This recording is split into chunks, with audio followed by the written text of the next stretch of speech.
guys, welcome back to my channel. In today's video, I thought I'd go through a couple of colouring techniques that I use. Depending on whether I'm making a concrete jar or another concrete item, there are two different techniques that I like to use. So if this is something that you would be interested in learning about, then please keep watching and we will get started. Okay, so there are two techniques that I use depending on what I'm making at the time. For my concrete jars, I like to use these powdered oxide pigments that I purchased from a hardware store, and I will link that below in the description box for you.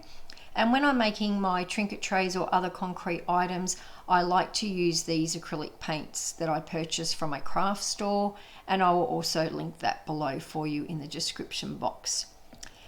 Now that is just my personal preference. You can use both colouring techniques on both jars and other items that you may be making from concrete if you wish, but it simply comes down to what you, and more importantly, what your customers like. Now, as you can see here, I only have roughly a half a dozen or just over half a dozen of the coloured oxides. I have a red and a neutral colour here. I have a green and a yellow, a black and a blue. I have a terracotta colour here. I also have a brown that I'm waiting to be delivered, and I have a titanium dioxide, which is the white. Now with the titanium dioxide, you can use that on its own just as white, or you can also use it to lighten a colour if you feel it's too dark. With these other colours, just by mixing 1 or 2 grams of a couple of colours, you can get some really awesome colours. You might mix 2 colours, you might need 3 to get the colour that you're after. You only need like a gram or 2 of each colour. Sometimes you might need a little bit more of one colour than another to get the desired colour, as I said, that you're after. But really, you can get some really awesome colours. With the acrylic paints, I don't know if you can see, I've got like a purple, I've got a copper colour, blue, I have like a berry colour, I've got a green, there's a couple of different blues, a turquoise. You can get some really good colours in them also, and as I said, you can just squirt a couple of squirts of each colour to make whatever it is that you're after at the time. Now another thing to mention is the consistency of the concrete, depending on what you're using as your colouring agent. So if you're using the oxide pigments, you will probably have heard many times that the consistency most people go for is pancake. Personally, I like it to be slightly thicker than that, but once again, it is personal preference, and you should always test and see what works best for you. Now with the acrylic paint, it is just the opposite. You need that to be quite runny, the concrete consistency. And the reason for this is because as soon as you add this acrylic paint, it will thicken the concrete up instantly. And then when you pour, it will not pour properly, and you more than likely will not get the desired outcome of your item that you're making. So please make sure that when you're using acrylic paint that the concrete is a lot runnier than what it is if you would be using the oxides. Now something else to mention when you're using the oxides is mixing.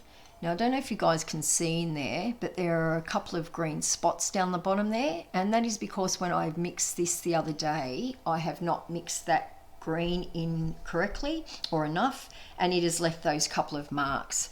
Now that's fine, I'll just keep that as a testing vessel, but if you were making that for someone, then you would more than likely have to make it again, because you would not want those marks showing on there. And it could happen on the outside. That was just lucky that those ones happened on the inside. Also, when you are making anything and using the acrylic paint, it is the opposite. That doesn't need to be mixed in. You simply squirt in a couple of squirts of whatever colour or colours you're using, and then quickly just give it a couple of swirls and then pour straight away. Now I'll show you here.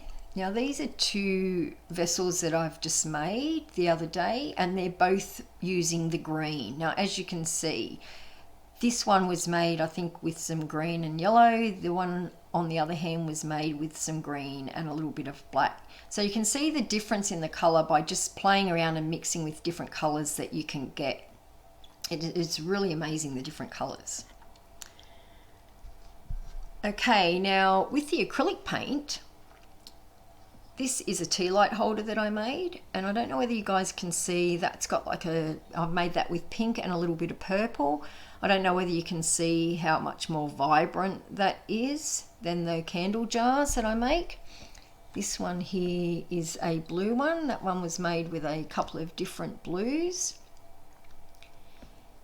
Now that is another difference with the two colouring techniques. The acrylic paints can come out quite vibrant, where the powdered oxides can come out, they come out with a matte finish. And that's fine because all my customers like the matte finish. I've never had a customer yet that has asked me to seal the outside to make it shiny or glossy. I've only ever sealed the inside because the matte look is what most people like. Okay, well that is about it. I hope you guys have enjoyed this video. If you have, please give it a thumbs up. And if you would like to see more of my videos, then please hit the subscribe button so you'll know when I upload my next one. Thanks for watching, and I hope you have a great day.